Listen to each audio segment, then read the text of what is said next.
We held the protest. It was risk assessed. It was socially distanced. We had markers on the ground, little cones as to where people could stand 2.5 metres apart. Everyone would be asked to wear masks. It was stewarded. It wasn't a march. It was a static protest. So it was very safe, using all the current up-to-date risk assessments. We're health workers. We don't want to hurt anybody. And on the day, they explained to us that that you're not allowed. It's unlawful under the COVID regulations, and therefore they didn't want us to go ahead. They weren't interested really in any safety mechanisms and mitigations that we put in. They weren't interested in whether it was safe. They just kept repeating that it was unlawful. We had some discussion about that. And in the end, when they said, you know, you will be fined and you will be reported to your employer and to the Nursing and Midwifery Council, I spoke to people and shut the protest down. When everybody had gone and we'd done the media interviews and everything, they then took me to one side and told me that they were fining me £10,000 for organising a protest that had more than 30 people on it under the COVID regulations. And I have to say, I was absolutely gobsmacked. I just think there's something wrong in a world where it's very clear from a government point of view that they are using the COVID restrictions to clamp down on opposition to what they do, despite the fact that more and more people are dying all the time, that the impact on the economy that ordinary working class people are paying the price for, the impact on health disproportionately impacting on poor people, on black people, on old people, on disabled people, that's something that goes on, and that they don't have a strategy, or the strategy that they have isn't one that works, and yet they want us to not be able to oppose it and call for it to change. They were talking about the way the police and the government are clamping down on protests. We've got an act of legislation soon that's coming out, but already people are finding it hard to have their voices heard. The police are clamping down. As you heard there from Karen Reissman, who held an NHS demonstration in Manchester against the 1% pay rise. The police are fining people £10,000 just for putting on a socially distanced outdoor protest. We've got lots of people on this call who are protesters by business, almost by trade.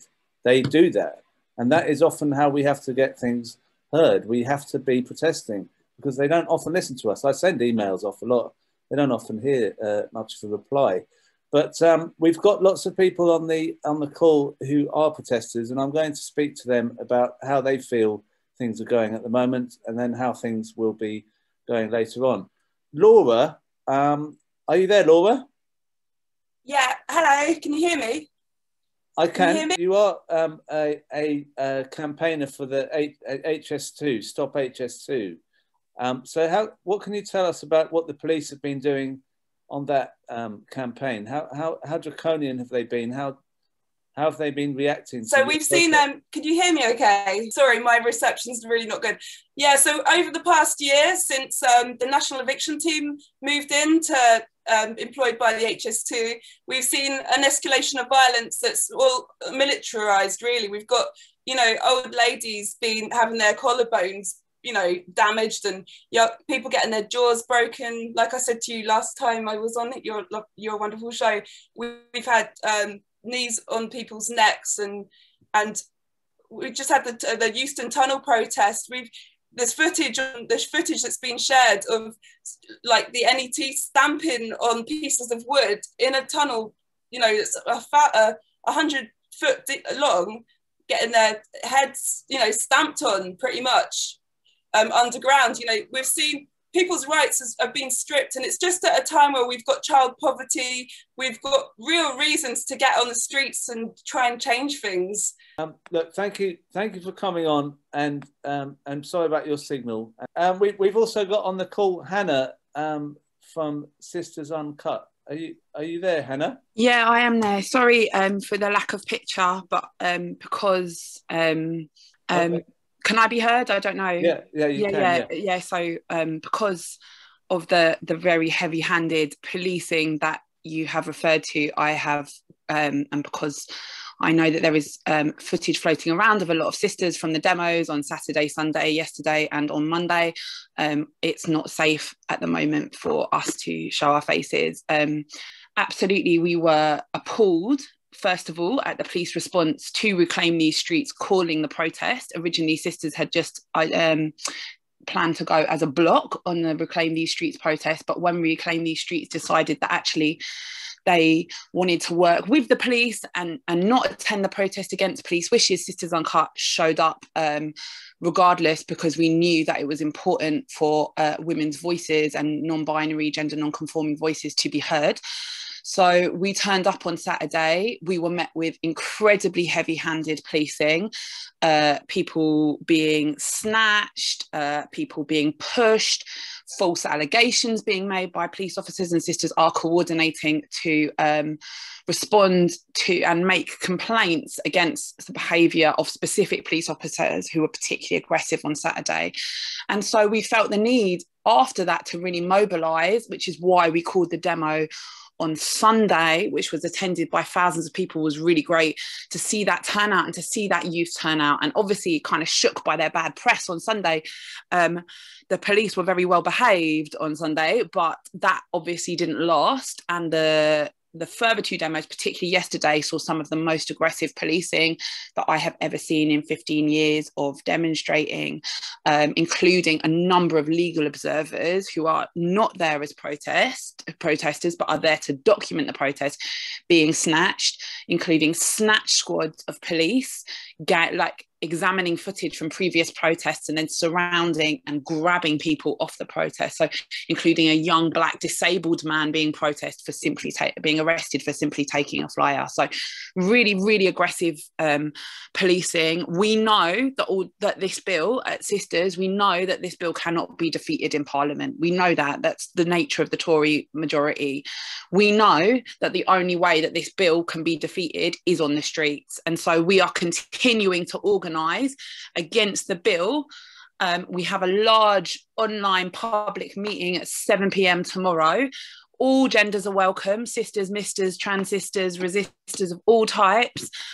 Please do get involved, because we are trying to build as broad a coalition as possible against this incredibly draconian anti-policing bill. Well, thank you so much for coming on. So can you tell me, where was that demo where they were tough? Was that in Westminster, where the police started again? With LOs, the one where the LOs got arrested, that was yesterday in Westminster. So after the vigil on Saturday, we held 3 further demos on Sunday, Monday and Tuesday. The Sunday one was called outside New Scotland Yard and we marched to Parliament. The 2 subsequent demos were called at Parliament. We saw an escalation of policing on each consecutive day. We have as well on the call, we've got Sarah, who's in Extinction Rebellion. Sarah, can you tell us what you've experienced when you've protested in the past few weeks with the police? Yeah, sure. So firstly, let me say I'm not speaking on behalf of Extinction Rebellion. These are my own personal views. And we need the right to protest because government is not listening to the people. Not many of us actually want to go out and protest, even though when you're doing it, it feels wonderful in your soul. But really, it would be nice not to have to. We'd rather be doing something nice. And being in a protest is scary. But you know what? It needs to be done. I don't do what I do for me. I do it for all life. And I need to keep doing it. And in order to do so, I have to accept the risks. If I am arrested, so be it. If I have a £10,000 fine, so be it. If I face a prison sentence, so be it. It has to be done. Now, we have all these COVID regulations and the new bill and things like that, but this isn't the first time, or this isn't new, that the government and the police have tried to ban protest. There was an Extinction Rebellion in London, October 19, before COVID was even invented. And the Met Police put in a blanket Section 14, which banned all protest in all of London. That was it, carte blanche. No protest allowed in all of London. And subsequently, this was challenged in the courts and it was deemed to be illegal. So the police, the Met Police, broke the law. So this is not new. But how the police, how they police peaceful and non-violent protest comes from the top. Priti Patel, the Home Secretary, has been deemed a bully by an independent Conservative committee. She's a bully, yet she's still in place. She is the Home Secretary. Cressida Dick, who's head of the Met Police, and Boris Johnson, all three of them have been demonising protesters for the last few years, and they have been threatening protesters with the full force of the law. Now we see from the vigil last Saturday what that means, what the full force of the law is. But I feel that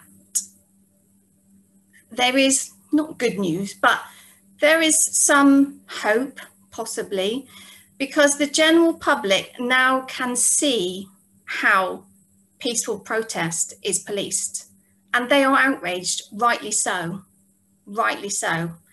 The government is very keen to pass this new police crime and sentencing bill, which offers more protection to statues than to women. And these, the government seems very, very keen to get this through as quickly as possible.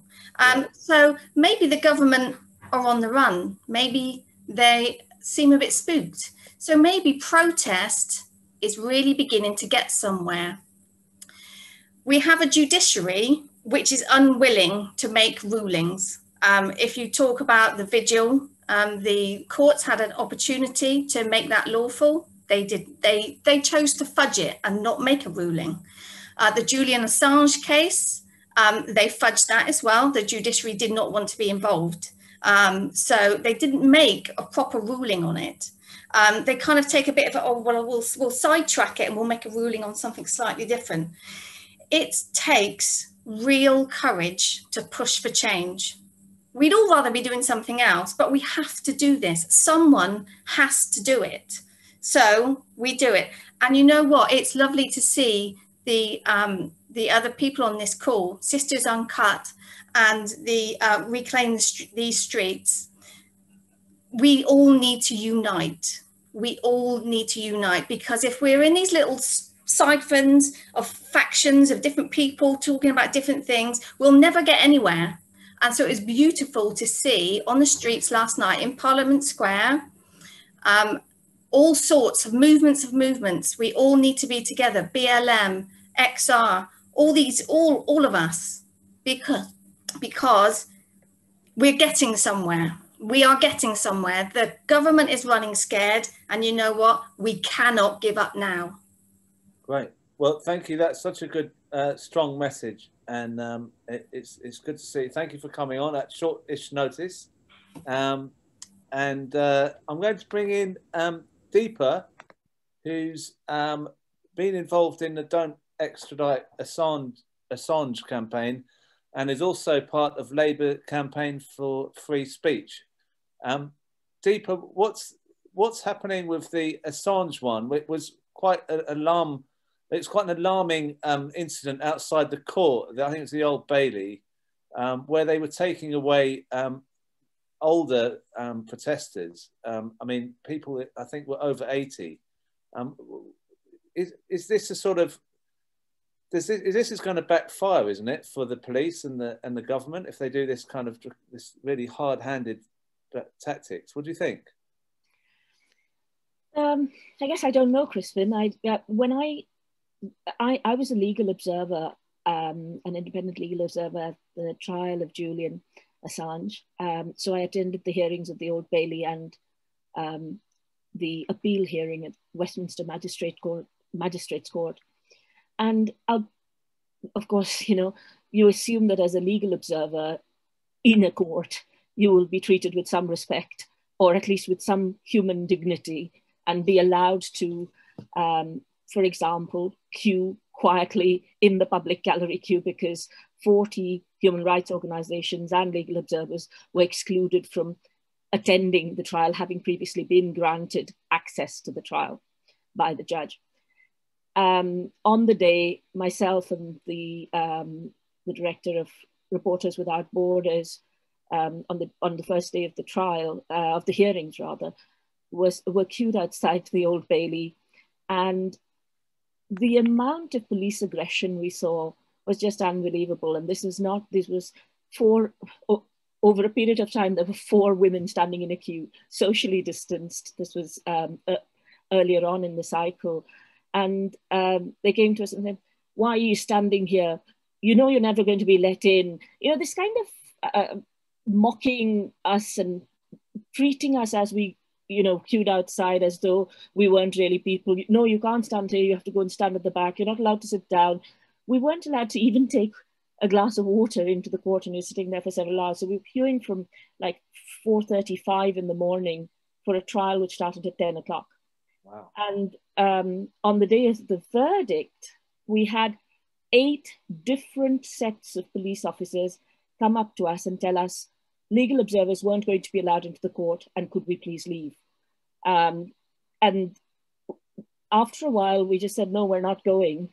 And they said, "Well, we're going to arrest you." And Reporters Without Borders, she said very clearly, she said, "Well, the media is here now." And by this time, the media had arrived. "Arrest us in front of them, and that will give us much more publicity." And that's the only reason they allowed us to wait for a little bit longer. And then actually they allowed us into the court, but only in the public gallery, where you were sitting in this room adjacent to the actual court, watching a monitor 30 feet away, to bear witness to the persecution of a journalist who is currently sitting in Belmarsh prison, in a maximum security prison during COVID, with a chronic lung condition that he's had since 2012 and therefore at greater risk, suffering serious depression and other effects of psychological torture for over a decade. He's won his case at the lower court, albeit on a very strange, on solely the grounds that he would commit suicide were he to be extradited, rather than on any of the material grounds. And he is not being given bail. So any dissent, protest, or otherwise is being suppressed. You are not allowed to say so many things which are perfectly reasonable for debate within a democratic society.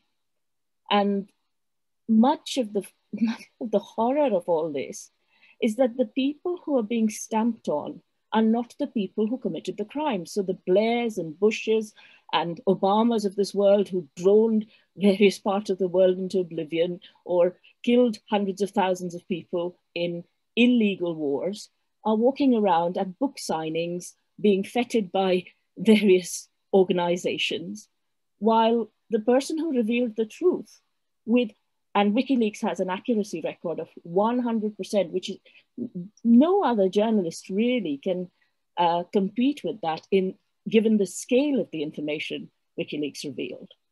And he's sitting in Belmarsh prison. So I don't know if that answers your question, Crispin. No, I mean, you've gone much deeper into it. It's almost as though Assange is a kind of example of what they can do to us if we dissent. So and then if we try and support him, then they just do the same thing. So what? So coming back, yeah, sorry, go on. I was just going to say, coming back to the incident you were referring to, where a 93-year-old man was manhandled, and you know, this is ordinary working class people who believe that, you know, they're not engaging in any violence. They're holding up a sign, occasionally chanting. There is no threat to anybody. There is no violence. And yet they are being dispersed. In fact, outside Westminster Magistrates Court, one morning I had queued at 3 a.m. and we had so much harassment from the police all through the morning. And even when if you went into the side streets, You noticed police following people to make sure they dispersed away from the court. So it was not about COVID. So people in groups elsewhere, they didn't seem to mind. It was just about protesting against this state. And Sarah said it really nicely, because what Priti Patel and Boris Johnson and others are doing, there is humongous corruption, as we can see through the procurement of PPE and their cronies getting money. There is humongous investment in nuclear warheads when people are going hungry and we can't afford a reasonable wage for nurses. There is a consistent effort to stifle whistleblowers, to prevent journalists from revealing information. There is vast misinformation, largely propagated by those who use PR agencies and the 77th Brigade, acting on behalf of the state to misinform us in order that all we do is serve this small elite who are getting richer and richer while the rest of us get poorer and poorer, who are extracting wealth from our society. So this is about wealth extraction. It's about killing people in other parts of the world. It's about all kinds of criminal activity, you know, which we have a right to be angry about. And the government is using the police pretty much like the apartheid regimes used the police to suppress protesters, or, you know, during other times people were, working classes were suppressed, whether it was in the miners' strike or elsewhere, in order to clamp down on anybody revealing any of the wrong things they're doing. And it's really shameful that Keir Starmer's Labour Party and Angela Rayner's Labour Party are sitting in a position where they were intending to abstain on this bill. They already shamefully abstained on the CHIS bill, the Spy Cops bill. And now they're trying to pretend as though they care about this, whereas they're all equally complicit in wrongly smearing Jeremy Corbyn and putting us in the position where we are now suffering this awful, awful government. And this is also on those who misused the Labour Party machinery to completely stitch us up in the 2017 elections. So they have a huge debt to pay to the rest of us. Yeah, it's very true. I mean, we do on this show often hear that Keir Starmer's not really doing what we want him to do. So there's no. I think if you poll everyone here, you probably get 99% would agree with you. Thank you very much for coming on. Thanks. And speaking in many ways about different things. I'm going to play a short clip now of our next speaker, who I have watched on social media over the last since lockdown, has become gradually more and more, I would say, victimised by the police.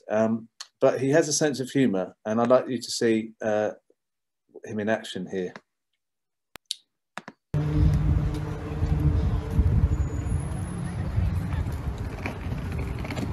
Heiko. Under the Royal Parks and Gardens Act, 1872, we have the right to gather and speak in Hyde Park. According to coronavirus laws or regulations, we are supposed to adhere to social distancing. Are we not socially distancing now? Yes. So why are the police trying to arrest me for speaking in Hyde Park, as I have done for 34 years? Look at them here. Idiots. Come on, run, you lazy boy. Run, run, run. Come on, run, you lazy boys. Come on, run. Where's the running?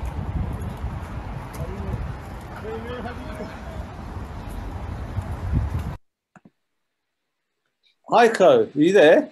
Yeah. Can you hear me? Now, I as I say, I've watched your posts on social media, and in that clip, you mentioned that you've been at Speaker's Corner speaking there for over 30 years, and you still are not able to speak as you have in the outdoors with social distancing. You still can't speak there. Is that correct, or you'll just get arrested? let me just give you a quick timeline of what happened at Speaker's Corner, because I think it's very important for people to understand what's going on. This is not an accidental series of events. On the 1st of November, the police, we were holding Speaker's Corners, and it was the rule of 6 at the time. And the police allowed us to have meetings and occasionally would come and say a little bit distance and so on. So everything was fine. Then on the 1st of November, I went to Speaker's Corner and suddenly there was an army of police marched into the park, accompanying 50 burly guys and a lot of photographers who brought Tommy Robinson into the park. I went over because Tommy Robinson had spoken a couple of years before, and I had heckled him then, and his supporters had attacked me. And just someone's phone, I just need to cut that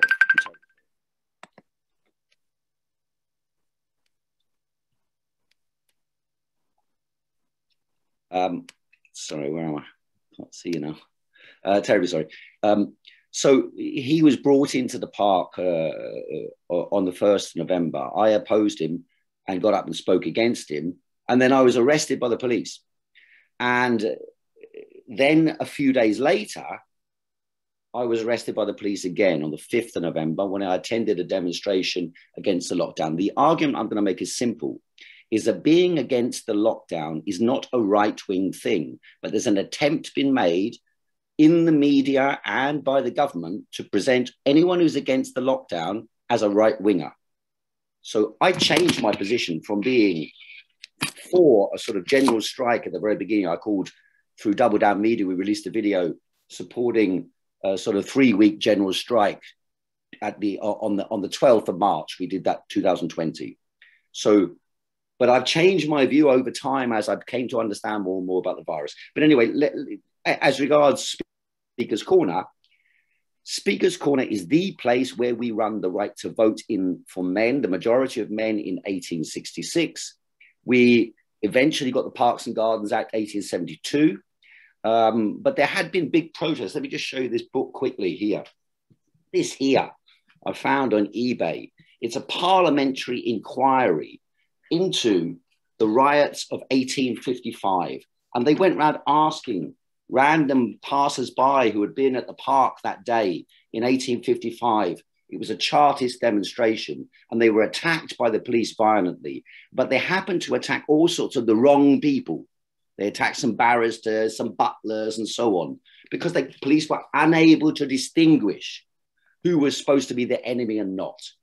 And basically what we have at the moment is that when they have identified groups that they can attack, then they move in and pick on a few people, and their basic tactic is the police encircle the person, they make a block around them and try and isolate them. And they like, in particular, during the anti-lockdown protests, they have particularly picked on women.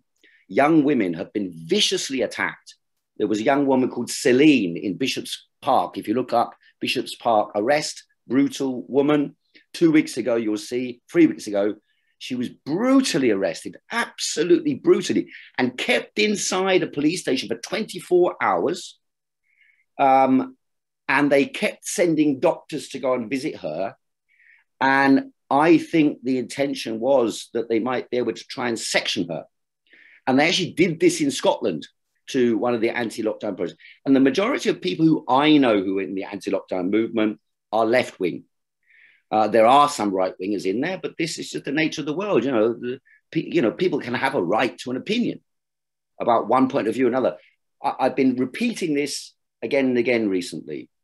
Rosa Luxemburg said, freedom is always and exclusively the freedom for those who think differently to you. And Speaker's Corner, from having spoken there since 1986, that's our principle.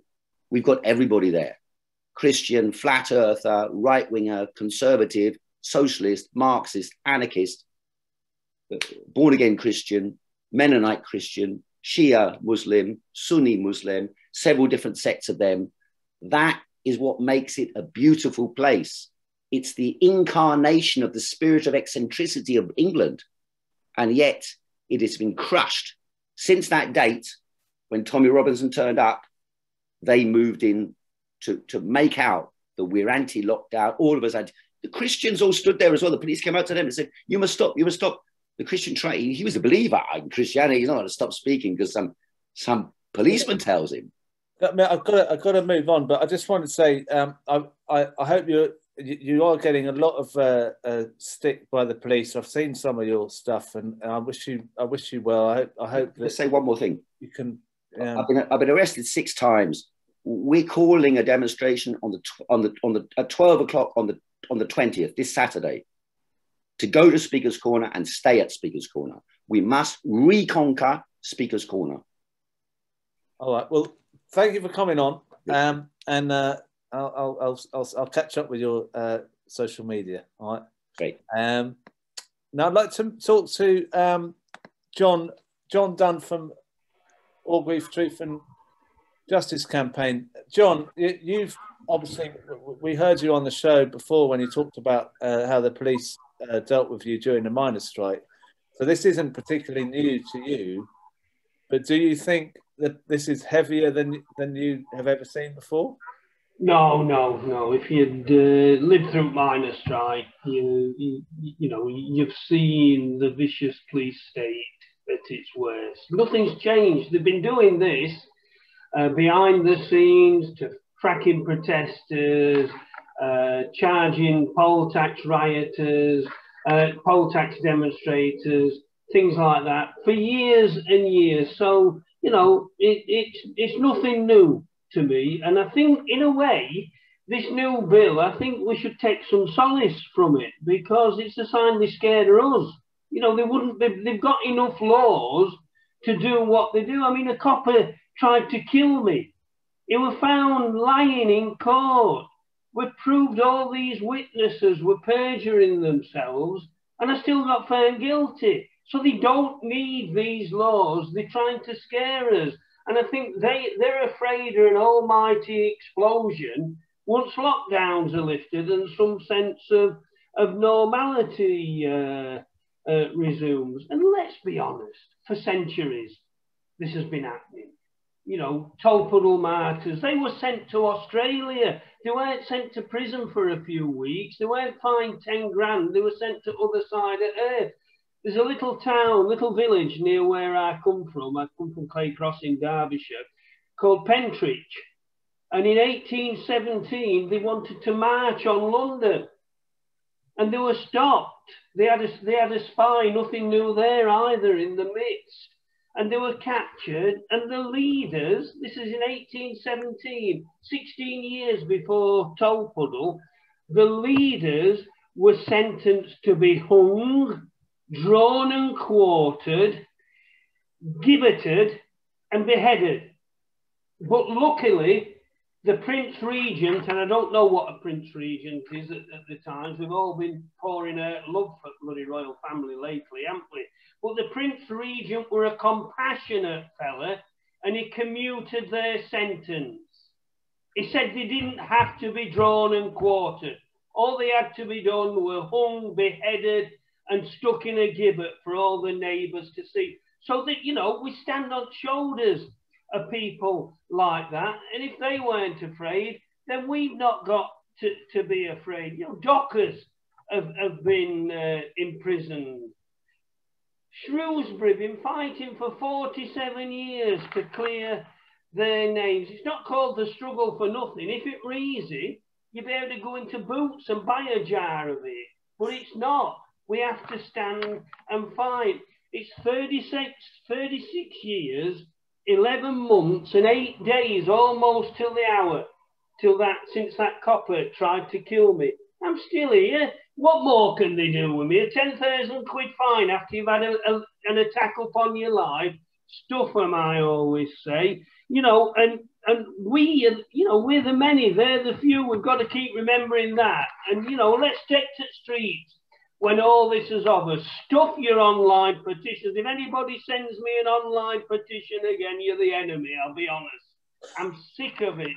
Stuff candlelit vigils and stuff like singing Come By Our won't get us anywhere. Let's get us picketed boots on and turn out on streets and sort these bastards out. Every morning since that day, 36 years, 11 months and 8 days ago, I wake up and I have a mantra. I say to myself every morning, fuck 'em. Well, that's great to hear you. Thank you, John. I mean, I that was great. Thank you. Now I'm going to bring in Paula Peters from DPAC.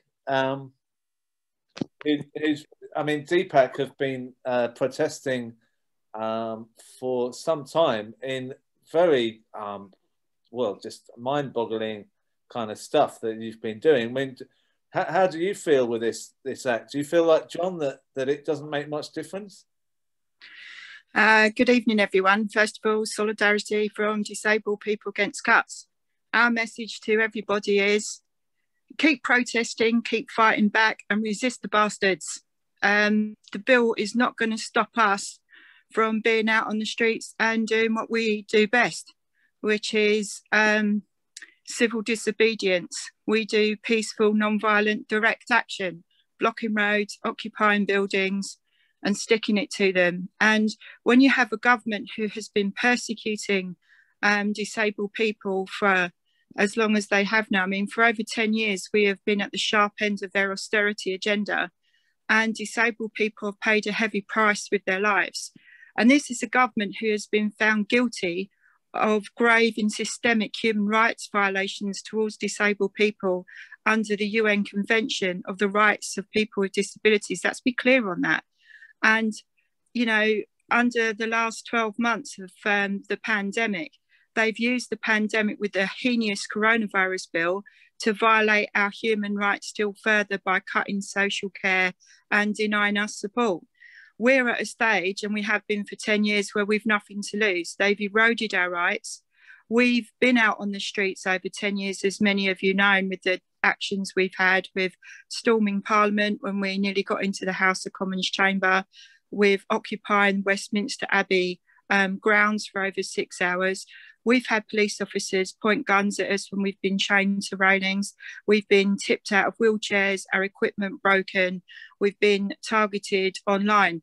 And no one's actually mentioned yet that on, you know, even on Twitter and on Facebook, you know, many activists are having problems using their accounts, having their accounts suspended and being, you know, banned from actually speaking out. They're using every method they can to silence us.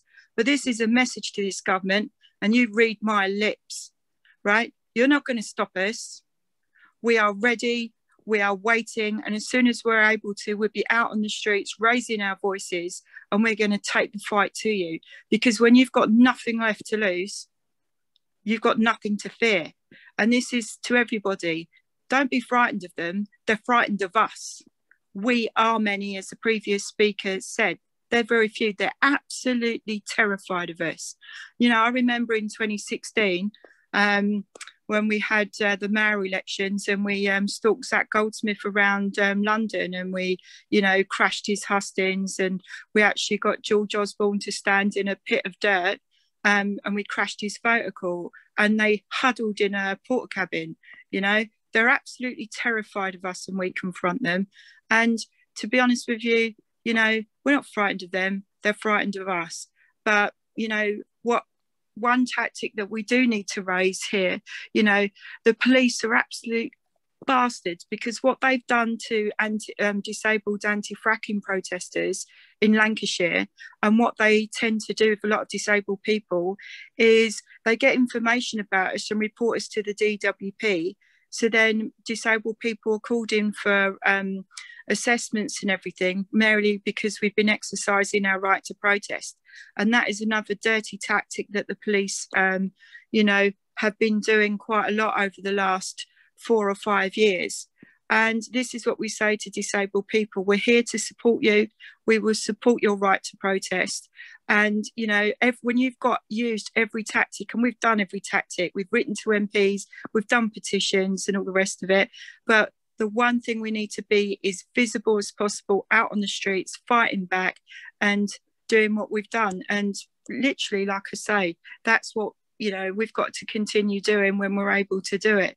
And we stand in complete solidarity with everyone who's been taking action recently. But this is a message to Boris Johnson and Rishi Sunak and Theresa Coffey. Be afraid. Be very, very afraid, because everybody at Disabled People Against Cuts will be out there soon and we'll be fighting back. See you on the streets, everyone, in solidarity. Oh, thank you. Thank you, Paula. And I'm going to move to Andrea from Black Lives Matter. Andrea. Hi, everyone. How are you? I'm good. Have you heard the fight back started already? John and Paula have been saying they're not scared of the police. What do you think? Yeah, no one's scared of the policeman. Let them do whatever they're going to do in it. But it's not going to stop us from going out to protest. There's so much going on at the end of the day, and you know, we're not protesting for our health. We're protesting against racism, you know, discrimination. There's so much going on currently, and at the end of the day, the government are not changing anything, and we're not getting much from the opposition either. So, you know, we've got to get up and start fighting for ourselves. Who's fighting for us? There's no one out there that is. So we've got to do it for ourselves. And this legislation, this bill they put through, they've been saying it's against, it's tailored for Black Lives Matter, especially this statue's 10-year sentence for doing something to a statue. Do you think that they're really scared of the strength of Black Lives Matter? They must be. Then. Oh yeah, well, definitely. And I think they're scared about the fact that a lot more white people were also involved in this as well. They were joining Black Lives Matter as well and coming out and protesting on the streets. So it wasn't just Black people that were doing it either. There was so much solidarity from all race groups. Do you know what I mean? Turning up and, you know, helping, you know, drag down the statues as well. It wasn't just Black people that was doing it. That, you know, the younger generation, they're coming together. And I think that's what's scaring the government, that, you know, it's not going to last the way they're running things at the end of the day. You know, the younger generation are showing, you know, they're going to come together in solidarity with each other. So, you know, they can continue with their draconian laws, but at the end of the day, we're going to continue to fight back. We're not going to continue to sit back and allow them to treat us the way they've been treating us. They over-policed the Black Lives Matter protest last year. That came out recently. So at the end of the day, we've just got to continue fighting our fight. Yeah. Well, it's good to see you again. We'll keep talking about this and looking forward to going on that big demo with all the groups all at once. Yeah, definitely needs to happen. I think that would terrify them if everyone got together and did that. Thank you for coming on. I'm just going to move on to Luke, who was on Sunday's show from Labour GRT. Luke, are you there? I'm here, yeah. How's it going? We spoke on Sunday before the bill went through Parliament. How do you feel now that it's gone through, and do you think Labour's doing enough? Because they did change their stance, didn't they, from abstaining to... to be honest, right, I saw it coming. People like me have been screaming about this for months, and nobody cared. When it was the gypsies and travellers that were getting come after, nobody cared. And then they started realising that they would attack everybody else's rights once they were finished with ours. And then more people started to pay attention, and then there was less likely to be abstentions and all this crap at the end of the day. I mean, let's be honest, right? A couple of months ago, Labour politicians were wheeling themselves out to advocate for more police officers on our streets. Like, what an actual disgrace. Disgrace to the Labour movement, disgrace to all their voters, to be honest with you. Look, most of Labour Party's voters might think more police on the street keep you safe. Police on the street don't keep you safe. I could tell you that. And anybody who's even from a remotely marginalised community will tell you that they are one of the biggest threats out there.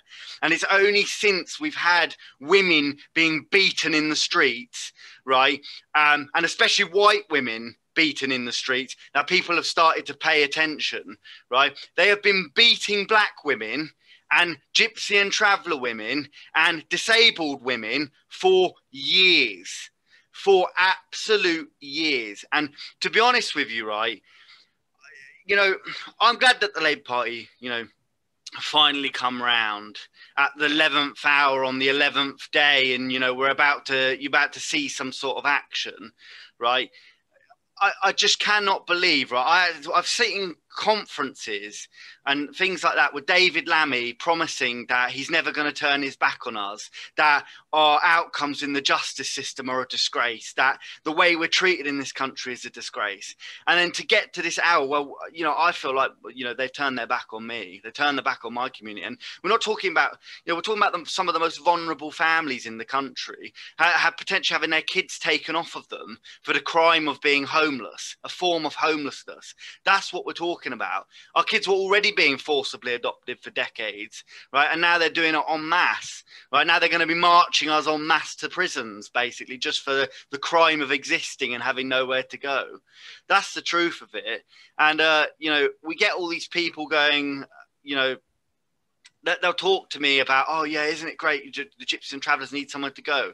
Well, next time there's some planning permission going through in your local area, turn up to it. Turn up to those planning meetings and say, you know, these people have a right to live somewhere just like anybody else does. Next time somebody says that we don't pay council tax, next time somebody says that we leave rubbish, ask, why aren't the councils providing bins to these people?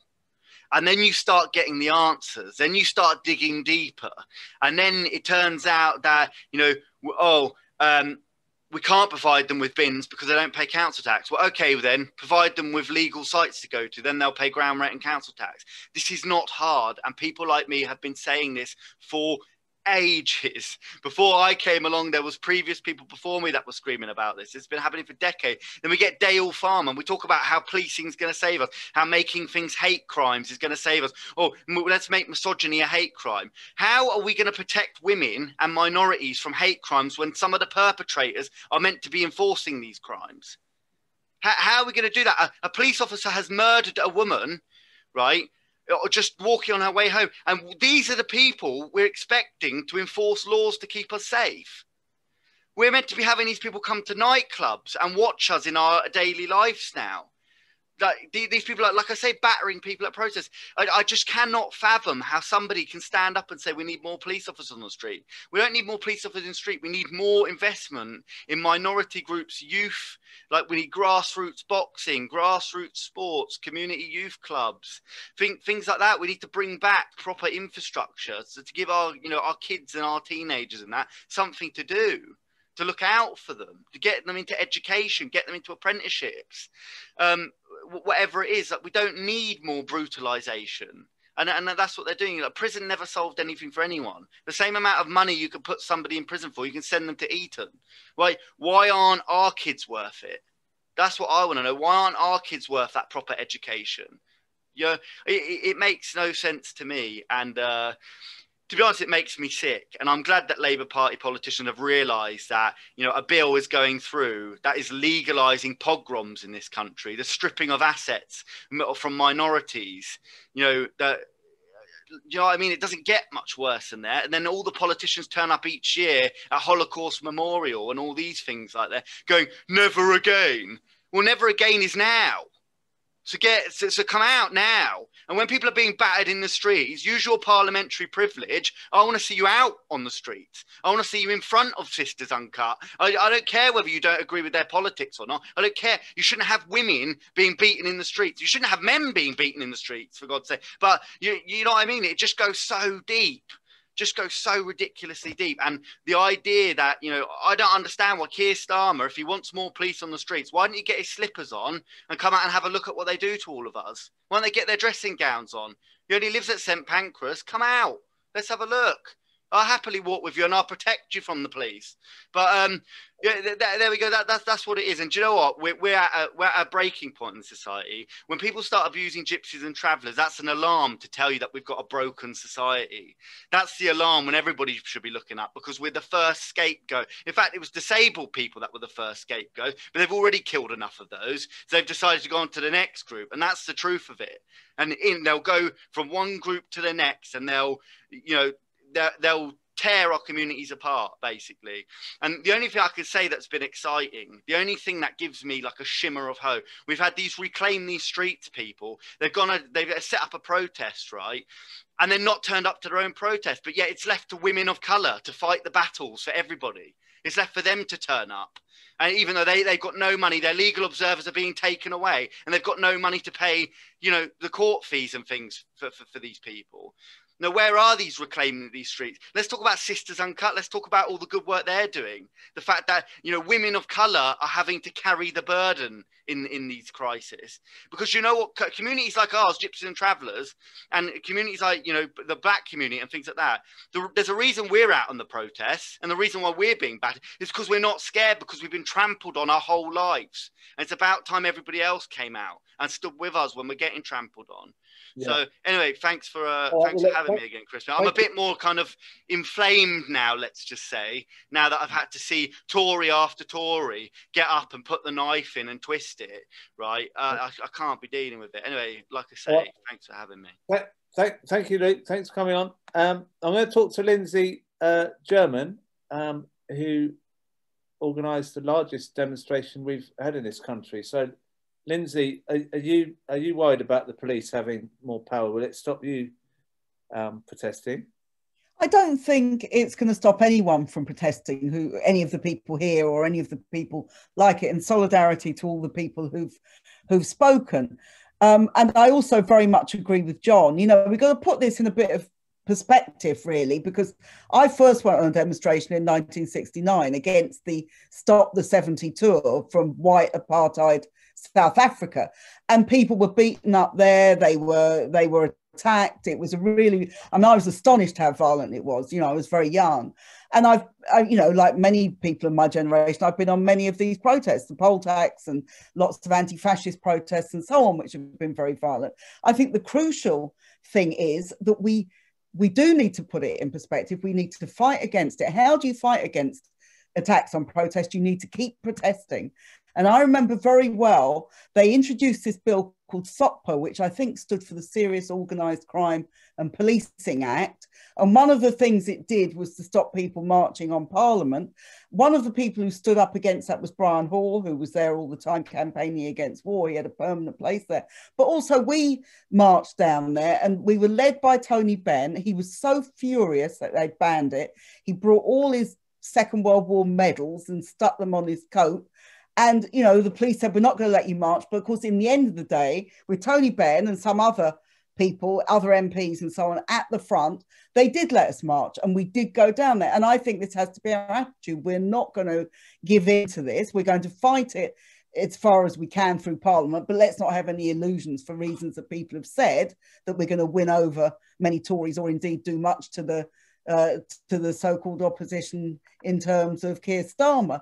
But I think it's important that already Labour changed its position because of the protests at the weekend and because of the beating up of the women on Clapham Common. So, we've got to think about how we move forward with this. And I think there's a great mood for demonstrating at the moment. I mean, the People's Assembly have called one for the 26th of June, where we hope we'll be able to get everybody on the streets, and there'll probably be ones all around the country with that as well. But there's loads going on. People know it. You've been on demonstrations. We've all been. I went down on Monday night to Parliament Square and spoke at the demonstration there because I was so angry about the idea that we're being banned from demonstrating. And I think that more of us who demonstrate, and if we do get fined, then we have crowdfunders and we campaign and we turn that into a political campaign as well, then I think we can actually defeat this bill. Oh, well, thank you. Thanks for waiting as well to come on. It was just had a lot of people there. It's good to see you again. And good to see you, Crispin. Thank you. We've got on the call. This is a great what speakers we've got tonight.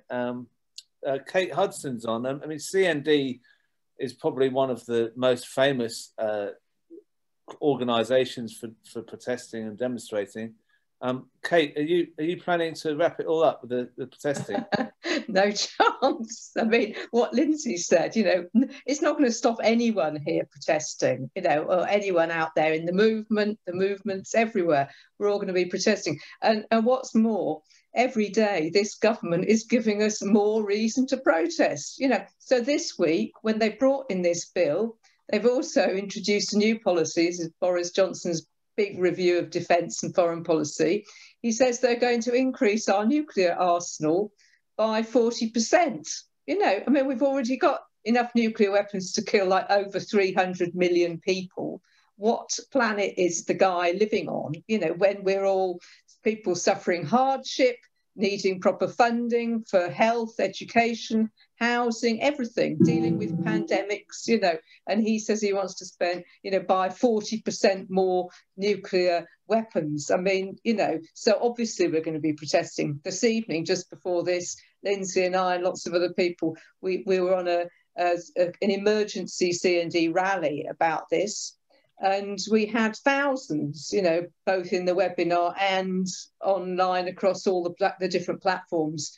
If it wasn't for the pandemic, we would have been out there this evening protesting in front of Parliament or wherever, you know, and no one is going to stop protesting, because every day they give more reasons to protest, and we will use whatever methods in C&D terms, that's whatever non-violent methods we need to change these terrible laws. And C&D's got a proud history, like you say. We've had over 60 years, mass protests, lobbying. Sorry, the person who spoke earlier, also petitions and things like that. We believe in every type of method, including illegal protests. You know, so sometimes we've been to the bases, we've been to Aldermaston, we've blocked building nuclear facilities and so on, because, and this is recognised in law, there's a case for what's called defence of necessity. You can commit a small crime like blocking a road in order to prevent a greater crime like weapons of mass destruction being built, you know. So that's, and we've got, you know, people have got off in the courts. That's been recognised in the courts. So we have to use all these arguments, everything that's up at our fingertips. And above all, that is mobilising together. And there are so many different issues that we're campaigning on and mobilising on at the moment. We can't just be in little separate groups doing stuff. We have to bring them all together, because they all come down actually to what kind of society do we want to live in? What kind of world do we want to build? And we've got to get together and do that collectively. Thank you, Crispin. Thank you, Kate. It's great that all these people from different groups have come on this show, because I think it shows we can work together, because we're all here. And I wanted to finish this bit of the discussion with Jeremy Corbyn, but we are going to do a little bit of talking after this. But I thought, you know, Jeremy Corbyn, for me, what he represented as a leader was someone who did bring all the groups together, and was also very much about protesting and making his voice heard outside Parliament. So I'm interested to hear what he has to say about the groups that he's heard. Jeremy, are you there? Thank you, Crispin. Yes, I'm here. Can you see me and hear me? I can, yeah. You look fine. Well, we've got a new light in the office. Yeah, it looks good. It looks very good. And you can't see the light, but you can see the effect of the light. Yeah, I can see. That's the point of it. Lovely to see you. And all the people that you've heard who were so determined to keep protesting and not be cowed by this legislation. Well, Richard Bergen encapsulated the whole thing in his speech in Parliament the other night, in which he just said, well, where do our rights come from? People who protested, go back to the campaigns against the slave trade, the campaigns against the Corn Laws, go back to all the campaigns that have brought about very fundamental change in our society. And more recently, I was in Trafalgar Square on the day that there was a massive protest against the poll tax in the 1980s. The government were pushing through a poll tax that was monumentally unfair. tens of thousands, if not hundreds of thousands of people came. The police closed down the rally for no very obvious reason, and that set off a degree of anger amongst the crowd, which resulted in all sorts of trouble. And the poll tax was abandoned a very short time later on. It was mass protest that helped to bring about the end of the poll tax. And so the right to protest, the right to speak out, is something that's absolutely essential. And last weekend was an object lesson in what popular action can do. Everyone was alarmed and shocked, obviously, by that terrible murder. It was a murder on the streets of London last week. And quite rightly, wanted to make their feelings known about it. And Bel Ribeiro Addy, as the nearby local MP, attempted to reason with the police about how there should be some sort of protest event taking place at Clapham Common. That was rejected by the police, and we ended up with the scenes that everybody saw last Saturday. And a lot of people got on social media or put candles in their windows and so on. And the degree of intensity of activity on Saturday night was amazing. I put out a short tweet saying that I was going to vote against the bill. I was always going to vote against the bill, quite honestly, anyway. And I'd made that very clear. 5 million people looked at the tweet that I sent out on Saturday evening.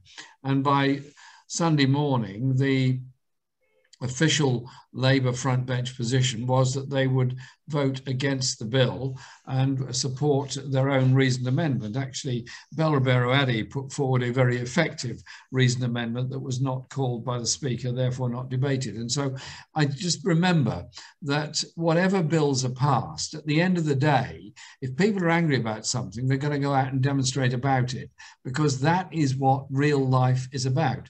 Listen, if this bill was being introduced in many other places in the world, I can imagine what the Daily Mail and the Daily Express and the Sun and the Guardian and many others would say about this abuse of human rights. It's there in the Universal Declaration, the right of free speech, the right of assembly. It's there in the European Convention on Human Rights, the right of free speech, the right of assembly, the right to independent trial, the right to independent media. All those things are all clearly there. And protest is part of that.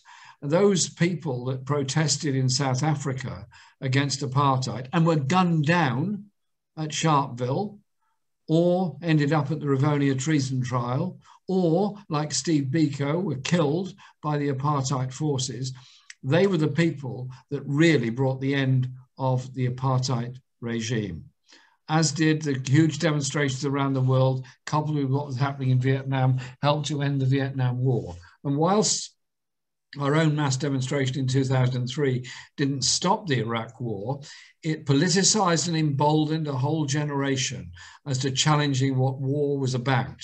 And that helped us to oppose the bombing of Syria, the bombing of Libya, and also to recognize what the long-term consequences of it are. I'll just finish with this, Crispin, because I know you've got many other people coming on. The government produced yesterday its new defense strategy, which Kate has pointed out and Lindsey's pointed out, involves a 40% increase in nuclear warheads. Who ended up with these weapons being removed from Greenham Common?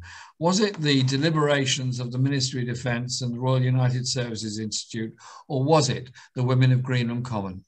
I think we all know the answer to that.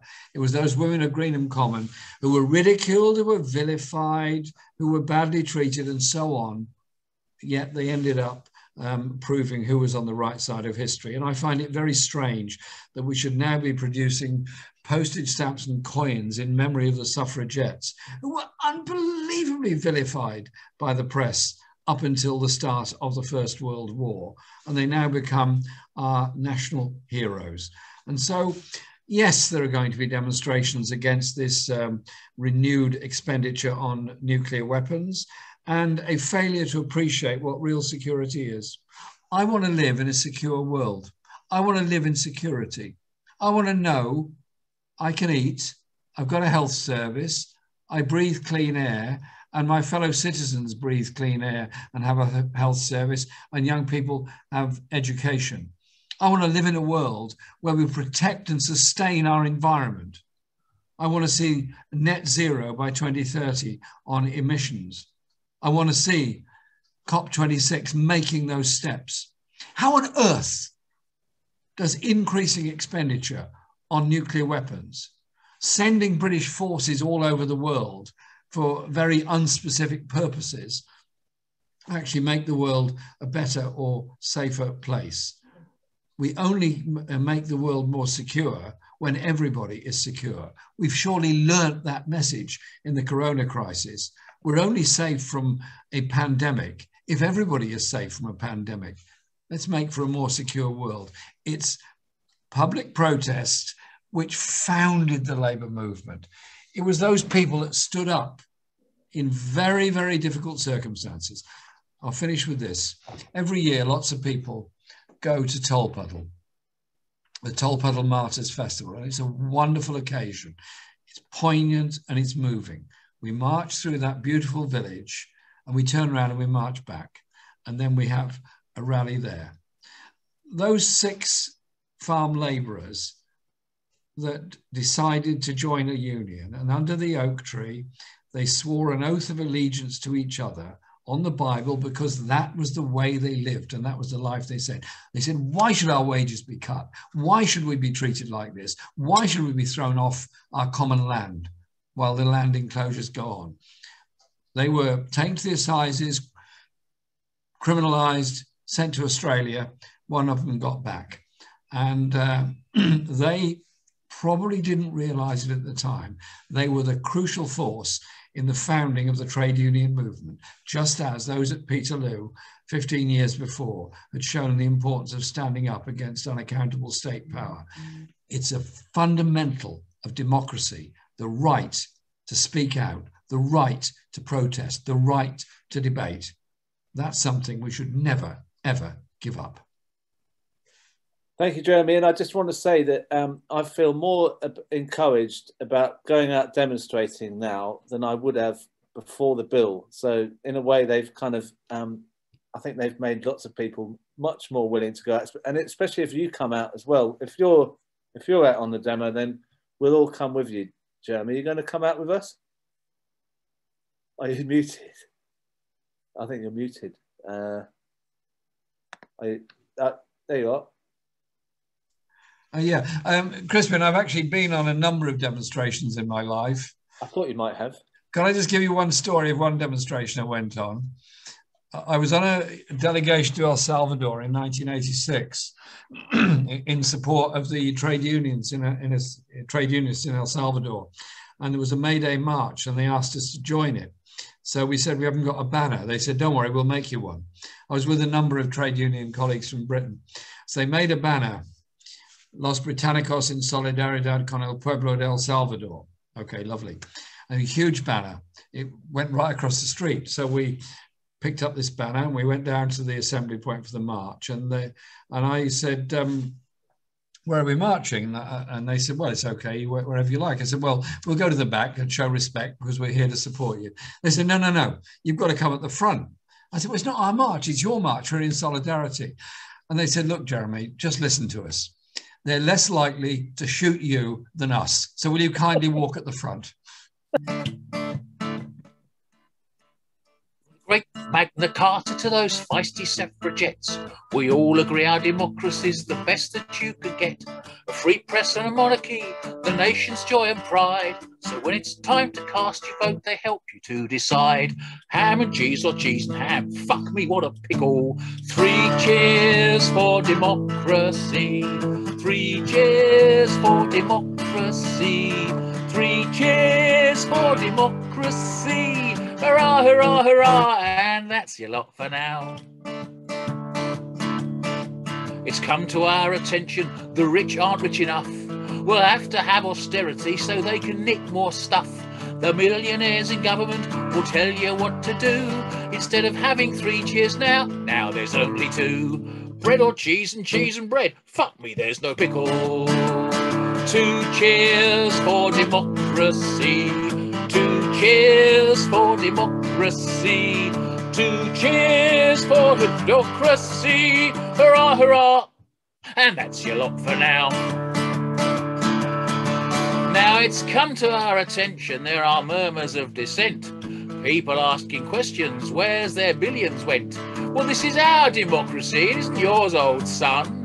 It's 4 cheers for the millionaires and you lot make do with one. 1 cheer for democracy. 1 cheer for democracy. 1 cheer for democracy. Hurrah! That's your lot for now.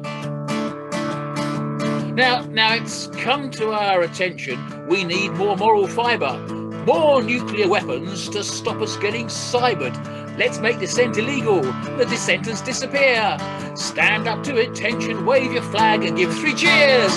3 cheers for democracy. We know who you are. 3 cheers, you're not singing, Crispin. We know where you live. For democracy. 3 cheers for democracy. Hurrah, hurrah, hurrah. That's your lot for now. We know where you live.